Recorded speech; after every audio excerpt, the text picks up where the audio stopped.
კათოლიკურ ეკლესიას ახალი წინამძღოლი ჰყავს. ახალი პაპი კარდინალი რობერტ ფრანცის პრევოსტი გახდა. ის პირველი ამერიკელი პაპია რომის კათოლიკური ეკლესიის ისტორიაში. 69 წლის რობერტ პრევოსტი ჩიკაგოშია დაბადებული. პაპობაში ის ლეო მე-14 იქნება. 2015-2023 წლებში რობერტ პრევოსტი პერუში ერთ-ერთი ეპარქიის ეპისკოპოსად მსახურობდა. ის კარდინალად პაპმა ფრანცისკემ 2023 წელს აკურთხა. მიმდინარე წლის თებერვალში რომის პაპმა ის კარდინალ ეპისკოპოსად დააწინაურა და რომის პროვინციაში ალბანოს ეპარქიაში განაწესა. კარდინალებმა პონტიფიკოსი კენჭისყრის 4 რაუნდის შედეგად აირჩიეს.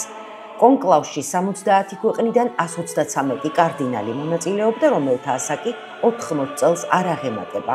მათგან 100-ზე მეტი კარდინალად ფრანცისკემ აკურთხა.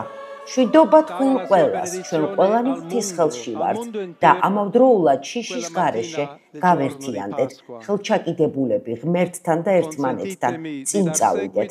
სოფლიოს თქვენი სინათლე სჭირდება. დაგვეხმარეთ ერთმანეთს დავეხმაროთ ხიდების აშენებაში, დიალოგის, შეხვედრების გზით ხიდების აშენებაში. ყველანი ერთიანები უნდა ვიყოთ. ყოველთვის მშვიდობიანად ვიცხოვროთ. განაცხადა ლეო მე-14. მან მადლობა გადაუხადა პაპ ფრანცისკეს და კარდინალებს.